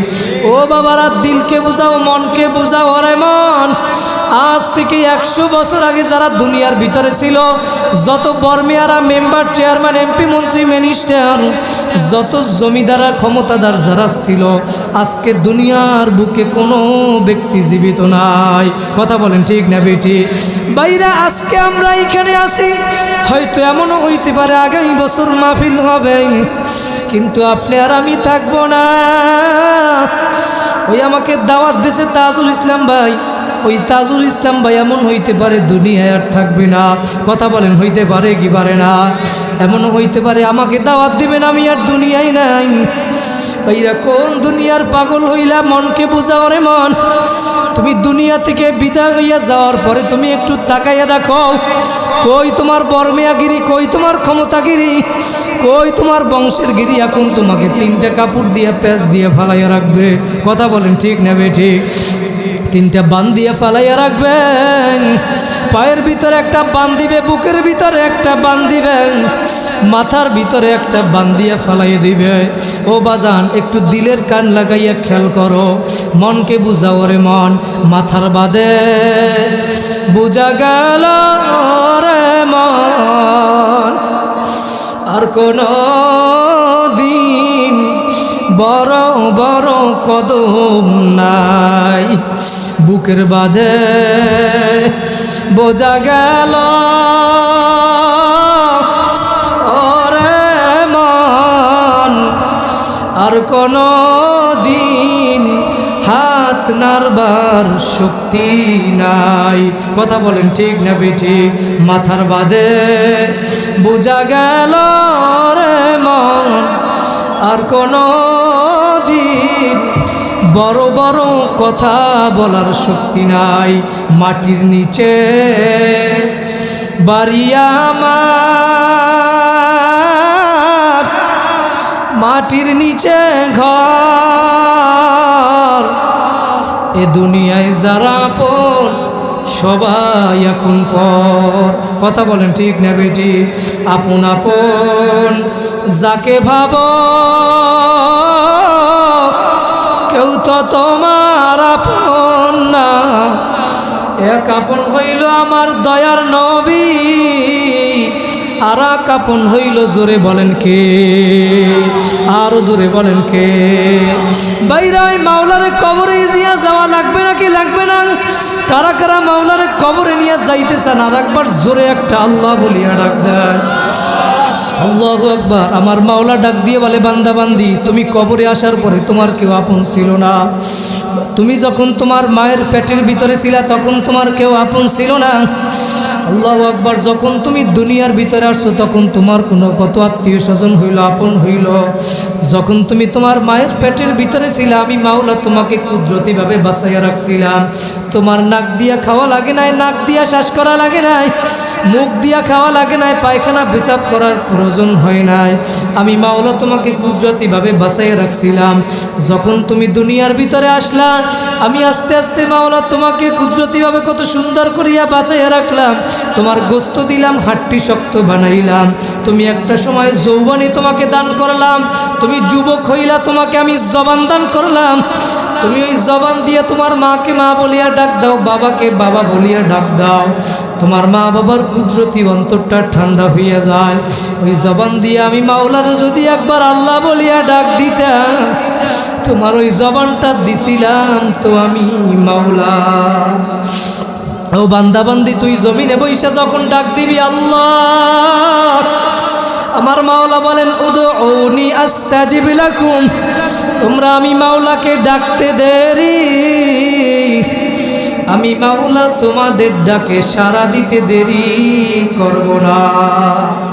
তুমি সাথে সাথে ডাক দেওয়ার সাথে সাথে আমার মাওলা বলবেন, লাব্বাইকা ইয়া আব্দি, বান্দা বান্দি আমাকে ডাকোকা। ভাইরা, ওই মাওলার নিয়ে কবরে যাওয়া লাগবে। দুনিয়ার ভিতরে তুমি আসলা, জীবন দান করলো, আমার মাওলাকে ডাকো নাই। আমার মাওলা বুঝাইতে চায়, শেষ পর্যন্ত তোমার আর কেউ আপন না। তোমার এখন মৌয়াতের বেড়া যখন পার হইয়া গেল, এখন তুমি নেক আমল করো নাই, এখন তুমি কবরে আসলা। কবরে আসার পরে এখন তুমি ডানে বামে তাকাইয়ে দেখো, ওই তোমার মা নাই, ভাই নাই, বন্ধু নাই, আত্মীয় স্বজন কেউ নাই। কোনো এক কবি আমার মাওলার ভাষায় বলছিল, যখন তোমার কেউ ছিল না তখন ছিলাম আমি, এখন তোমার সব হইয়াছে, পর হইয়াছি আমি। ও বান্দা বান্দি, তুমি এখন কবরে আসছো, আমি মাওলা ছাড়া এখন তোমার আর কেউ আপন না। ওই কবরের তদবির, কবরে বৈশা বাইরা ভালো কিছু পাওয়ার জন্য দুনিয়ায় বৈশা নেক কাজ করিয়া যাওয়া লাগবে নাকি লাগবে না? আর যদি নেক কাজ না করিয়া কবরে যাও, আমার মাওলা ডাক দিয়ে বলে, মিউ ওয়ারাইহিম জাহান্নাম, কবরের তোমার চতুর্দিকে আগুন আসিয়া ভরিয়া যাবে। আর ওই কবরের ভিতরে কোনো পরিচয় চলবে না, কোনো ক্ষমতা চলবে না, কোনো দলের পরিচয়, নেতার পরিচয় কবরে চলবে না। হযরত আবু যর গেফারি রাদিয়াল্লাহু তাআলা আনহু একবার হযরত ফাতেমা রাদিয়াল্লাহু তাআলা আনহাকে কবরে রাখছিল। তাকে কবরে রাইখে যখন আবু যর গেফারি ডাক দিয়া কবরের মাটিকে বলছিল, কবরের মাটি কাকে কবরে রাখছি জানো? হযরত আলী কাররামাল্লাহু সহধর্মিনী ফাতেমা। কবর মাটি তুমি বেদবি করিও না। আবু যর গেফারি ডাক দিয়ে বলে, ও মাটি কাকে কবরে রাখছি জানো? হাসান হুসাইন নবীর কলিজার টুকরা, যেই হাসান হুসাইন জান্নাতের যুবকদের সর্দার হবে, তার কলিজার টুকরা মা ফাতেমা। ও মাটি তুমি ফাতার সাথে বেদবি করিও না। ও মাটি কাকে রাখছি জানো? আল্লাহু আকবার, দু জাহানের বাদশাহ আল্লাহ রসুলের মেয়ে ফাতেমা। ফাতেমাকে কবরে রাখলাম। ও মাটি বেদবি করিও না। আমার মাওলা কবরের মাটির জবান খুলিয়া দিছে। কবরের মাটি ডাক দিয়ে বলে, আবু যর আমি কবরের মাটি কোন বংশের মেয়ে, কার মেয়ে, কার স্ত্রী, কার মা, এই পরিচয় চলবে না। কোনো দরের পরিচয় চলবে না, কোনো নেতার পরিচয় চলবে না। আমি কবরের কাছে যদি ভালো আমল নিয়ে নেক নিয়ে আসতে পারো, আমি কবরের মাটি তোমার জন্য জান্নাতের বাগান হইয়া যাব। সুবহানাল্লাহ। আর যদি নাফরমান হইয়া কবরে আসো, আল্লাহু আকবার, আমি কবরের মাটি দুই পাশ থেকে এমন জোরে চাপ মারব, আল্লাহ রসুল দেখাই দেয় ডান পাজরের হাড়টি বাম পাজরের ভিতরে ঢুকাইয়া ফেলাবে, বাম পাজরের হাড়টি ডান পাজরের ভিতরে ঢুকাইয়া ফেলাইবে। 99টা সাপে বেচাইবে আর কামড়াইবে। ও যুবক সহ্য করতে পারবা না। মনকে বুঝাও রে মন, কোন দুনিয়ার পাগল হইলা, কোন দুনিয়ার পাগল হইলা, কিসের জন্য দুনিয়ায় আসলা, কি করতেছো আর কি নিয়ে দুনিয়া থেকে রওনা করলা। দুনিয়া নিয়ে ব্যস্ত হইয়া গেছো, মনকে একটু বুঝাও, কি নিয়ে দুনিয়া থেকে রওনা করলা। আমার মাওলার ঘোষণা, ওয়ালা তামুতুন্না ইল্লা ওয়া আনতুম মুসলিমুন। হে বান্দা বান্দি, মুসলমান না হইয়া কিন্তু কেউ কবরে আসবা না। কথা বলেন ঠিক না বেঠিক? ভাইরা, সর্বশেষ আমরা যেই বুঝলাম, আমার মাওলার নেক আমল কইরা আমার মাওলার নিয়া কবরে যাওয়া লাগবে। কথা বলেন ঠিক না বেঠিক? ভাইরা, আমার মাওলার ডাকো, আমার মাওলাকে ডাকতে থাকো। ভাইরা, ইয়া বাম উরা ইয়া না ইয়া বাম জুস্তে জুই মিকুনাম হাসিল আয়াত ইয়া না আয়াত আরজু ইয়ে মিকুনাম। আমার মাওলাকে যদি ডাকার মতো ডাকতে পারো, ও কুমিল্লার ভাইরা, ডাকো আর আমার মাওলাকে বলো, মালিক তুমি আমার ডাকে সাড়া দাও বা না দাও, তুমি আমাকে মাফ করো আর নাইবা করো, আমি তোমার দরবারে ডাকা ছাড়বো না, কান্না বন্ধ করবো না। ভাইরা, আমার মাওলাকে একটু ডাকার মতো যদি ডাকতে পারো, এই ময়দানে আসছো আর কোনোদিন আসবা কিনা কোনো গ্যারান্টি নাই। এই দিনই মজলিসে যদি 2 ফোঁটা চোখের পানি সারিয়া আমি মাওলাকে ডাক দিতে পারো, আমার নবী বলেন, ইবুকু ইবুকু ওয়া ইল্লাম তাবকু। বান্দা বান্দি, হে আমার উম্মতেরা, যদি কান্না না আসে, কান্নার বাহানা করো, তাতেও সব হবে। সুবহানাল্লাহ। নবী বলেন, মান বাকা মিন খাশিয়াতিল্লাহ হারামাল্লাহু তিলকাল আইনা আলান নার। যেই চক্ষু আমি মাওলার ভয়ে কাঁদবি, ওই চক্ষু আমার মাওলা জাহান্নামে দিবে না। ভাইরা, একটু আসন দিয়ে বসেন, মাথাটা নত কইরা দেন, মনকে বুঝানো রে মন, 2 ফোঁটা চোখের পানি ছাড়িয়ে দাও। কার মা নাই, কার বাবা নাই, একটু মনে করো, এই চাকচিক্যময় বাতি দেখা ওই আসল বাড়ি কবরের কথা বইলা গেলাম। এই বাড়িতে তোমার আসল বাড়ি না। কার মা নাই, কার বাবা নাই, কার আব্বা নাই, কার ভাই নাই। ও ভাইরা, একদিন তুমিও আমিও দুনিয়া থেকে চইলা যাব। মনকে বুঝাও রে মন, মাথাটা নত কইরা যদি 2 ফোঁটা চোখের পানি ফালাইয়া আমার মাওলারে ডাক দিতে পারো, আল্লাহ ভাইরা জোরে একটা আমার মাওলারে ডাক দেন, আরো জোরে আল্লাহ। আমার মাওলা দুনিয়ার আমার মাওলা সব সহ্য করতে পারে, কিন্তু বান্দা বান্দি যখন 2 ফোঁটা চোখের পানি ডাক দিয়াটা বলে আল্লাহু হাজিরিন আল্লাহু নাজিরিন। ভাইরা যখন আমার মাওলাকে বান্দা বান্দি এই রকমের ডাকতে থাকে, ডাকার পরে বান্দা বান্দির সাথে যখন আমার মাওলার মোহাব্বত আস্তে আস্তে বাড়তে থাকে, বাড়তে বাড়তে ওই বান্দা বান্দিগুলো আমার মাওলারে খোঁজ করা শুরু করিয়া দেয়। আমার মাওলা ডাক দিয়ে বলে, বান্দা বান্দিরা অফি আনফুসিকুম আফালা তুবসিরুন, বান্দা বান্দি তুমি আমাকে কোথায় তালাশ করো, তোমার ভিতরে তাকাইয়ে দেখো, দেখো আমি মাওলা তোমার মধ্যেই আছি। ওয়া নাহনু আকরাবু ইলাইহি মিন হাবলিল ওয়ারিদ, তুমি আমাকে কোথায় তালাশ করো, আমি তো তোমার শাহরগের থেকেও কাছে অবস্থান করি।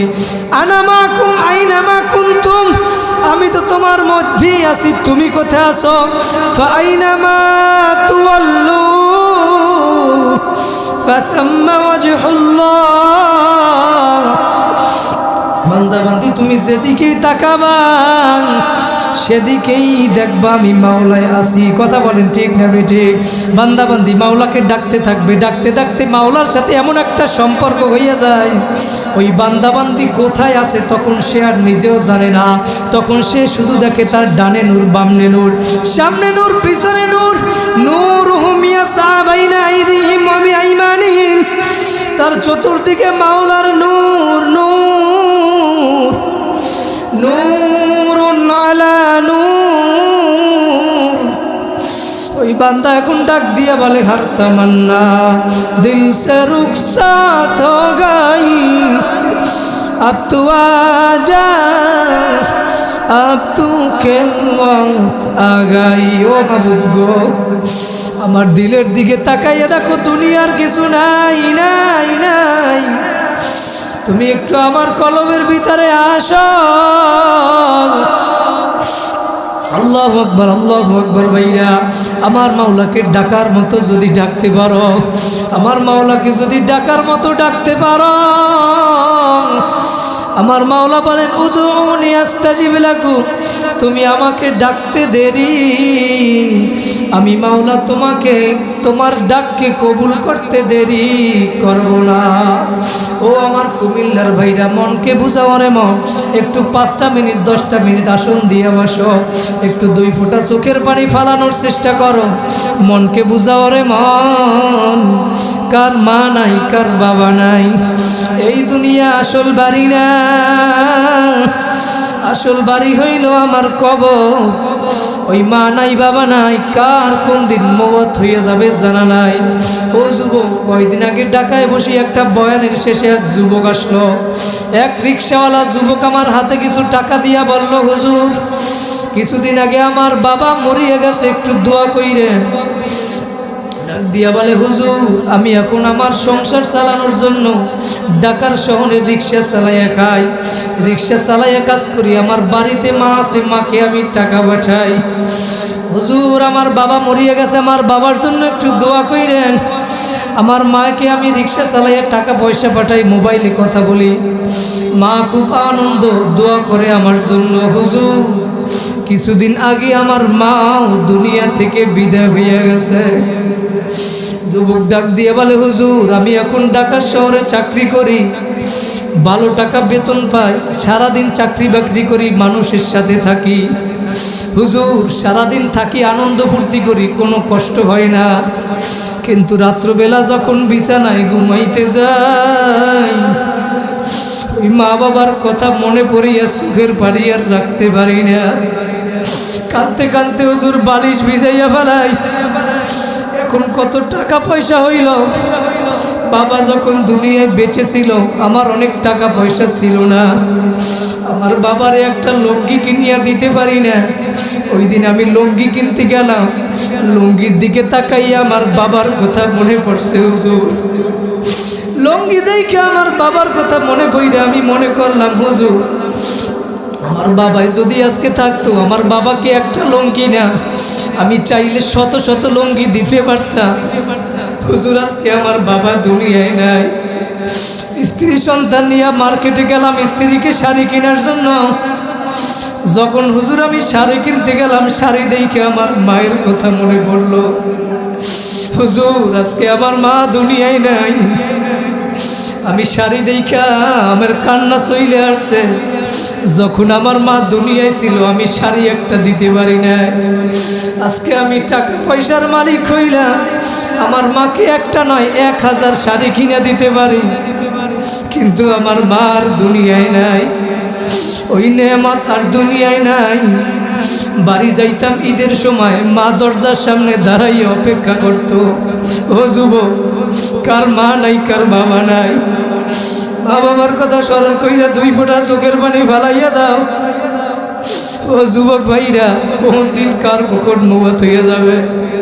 ওই যুবক ডাক দিয়ে বলে, হুজুর এখন ঈদের সময় বাড়ি যায়, এখন আর কেউ অপেক্ষা করে না। মা অপেক্ষা করে কিন্তু হুজুর করে না। যখন ওই বাড়ির দরজায় যায়, ওই মসজিদের পাশে কবরস্থানে ঘুমাইয়া অপেক্ষা করে।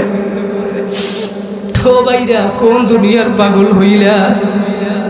কার মা নাই বাবা নাই একটু স্মরণ কইরা কান্দ। দুনিয়ার ভিতরে 1 সেকেন্ডের ভিতরে দুনিয়ার এক প্রান্ত থেকে অন্য প্রান্তে খবর নেওয়া যায়, কিন্তু তোমার আমার আব্বা মাঝে বাড়ির দরজায় ঘুমাইয়া রইল।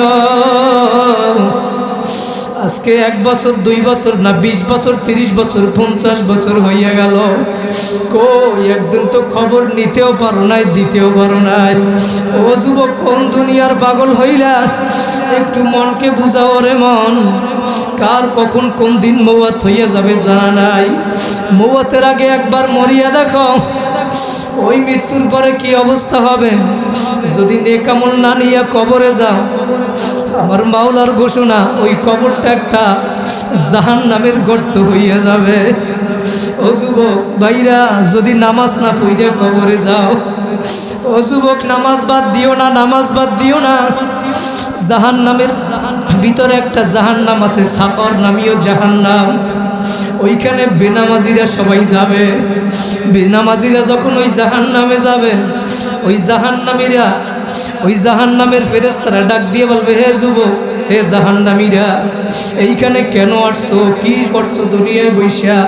কি করো নাই? কোন কারণে সাকর নামীয় জাহান্নামে আসছো? যখন ওই জাহান্নামীরা সবাই জবাব দিবে, ভাইরা কোরআনের আয়াত, ক্বালু লাম নাকু মিনাল মুসাল্লিন, তখন ওই জাহান্নামীরা সবাই ডাক দিবে, আমরা দুনিয়ার ভিতরে নামাজ পড়ি নাই, মুসল্লি ছিলাম না। আমরা দুনিয়ার ভিতরে নামাজ পড়ি নাই।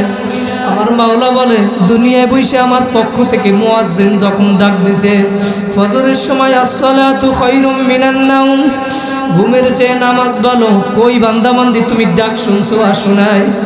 তারপরও ল্যাপ কম্বল ফালাইয়া আসো নাই, আরো ভালো করিয়া ঘুমাইছো। ওই ল্যাপ কম্বল আমি কোনো পশু পাখির জন্য বানাই নাই, ওই ল্যাপ কম্বল আমি তোমাদের জন্য বানাইলাম। দুনিয়ার সব নেয়ামত তোমাদের জন্য বানাইলাম। আমার নেয়ামত ভোগ করো, ভোগ করি আমার মাওলার হুকুম মানো। কই আমি ফজরের সময় ডাকছি, তোমাকে পাই নাই। ও যুবক, আমি রাগ করিয়া তোমাকে খানা বন্ধ করি নাই, পানিও বন্ধ করি নাই। আমি মাওলা আবার জোহরের সময় অপেক্ষা করি, বান্দা বান্দি আয় আয় আয়। আবার তোমাকে জোহরের সময় ডাকলাম, কই বান্দা বান্দি, তোমাকে পাই নাই। আমি মাওলা তারপরেও রাগ করি নাই। আমি আবার আসরের সময় তোমারে ডাকলাম, বান্দা বান্দি তুই আসরের সময়ও আসো নাই, ওরে না ফরমান। আমি মাওলা তারপরেও তোর উপরে রাগ করি নাই। আবার মাগরিব এশায় তোকে ডাকলাম, বান্দা বান্দি আয় আয় আয়। আমি মাওলাই তোরে ডাকি, বান্দা বান্দি আমার মাওলার রহমত থেকে নৈরাশ হইস না। আমার মাওলা তো দয়ার মাওলা, সাবাকাত রহমতি আলা গজবি। আমার মাওলার রহমত রাগের থেকে প্রাধান্য পাইয়া যায়। আমার মাওলা ডাক দিয়া বলে, বান্দা বান্দি আয় আয় আয়। তুই যদি ওই রাত্রবেলা তাহাজ্জুদের সময় দুনিয়ার সমস্ত মানুষ ঘুমায়, কুমিল্লার বাইরা দেবিদ্বারের সমস্ত মানুষগুলা ঘুমায়, 3টার সময় উইটা উজু বানাইয়া যায় নামাজটা লইয়া আমি মাওলার সামনে দাঁড়াইয়া যদি আমারে ডাক দিতে পারো, তুই আমারে ডাকতে দেরি, আমি তোর ডাকে সারা দিতে দেরি করব না। আমার মাওলা ডাক দিয়া বলে, বান্দা বান্দি তোকে আমি 5 ওয়াক্ত নামাজে ডাকলাম পাইলাম না, তোকে আমি রমজানের সাহারিতে ডাকছি পাই নাই, তোকে আমি চরমনার ময়দানে ডাকলাম পাই নাই। ও বান্দা বান্দিরা দাওয়াত দিয়ে গেলাম, এখনো মনকে বুঝাও রে মন। যদি এখনো তোমার মন না মানে, মনে যদি এখনো দিল যদি নরম না হয়, ও ভাইরা দাওয়াত দিয়ে গেলাম এই মাসের 27, 28, 29 ওই চরমনার মাহফিল। বান্দা বান্দি যাও যাও, গিয়া দেখো ওই ময়দানে একটু বসো, আল্লাহর ওলিরা বয়ান করবে। বাবা ওইখানে গেলে দেখতে পারবা, তুমি যখন বসবা তোমার ডানেও দেখবা মানুষ কান্দে, বামেও দেখবা মানুষ কান্দে। ভাইরা উজু করতে যাবা দেখবা মাওলার পাগলেরা গুলা কান্দে, মসজিদের কাছে যাবা দেখবা কান্দে। ওই আল্লাহর কুতুব ঘুমাইয়া রয়েছে, দেখবা কত মানুষ 3টার সময় দোয়া করে, হাত তুইলা দোয়া করে। ভাইরা ওইখানে যাইয়া একটু দোয়া করো, আমার মাওলাকে ডাকার মতো ডাকো, মনকে বুঝাও রে মন। কার কোন দিন মওত হইয়া যাবে জানা নাই। ভাইরা একজনের কান্না দেখলে এমনি কান্না চইলে আসে। ও যুবক, মনকে বুঝাও রে মন, কার কোন দিন মওত হইয়া যাবে জানা নাই। যদি আমার মাওলাকে ডাকিয়া নেক কাজ করিয়া আমার মাওলাকে রাজি খুশি কইরা কবরে যাইতে পারো, আমার নবী বলেন, আল কবরু রাউযাতুম মিন রিয়াজিল জান্নাহ আও হুফরাতুম মিন হুফারিন নার। তোমার আমার কবরটা একটা জান্নাতের বাগান হয়ে যাবে।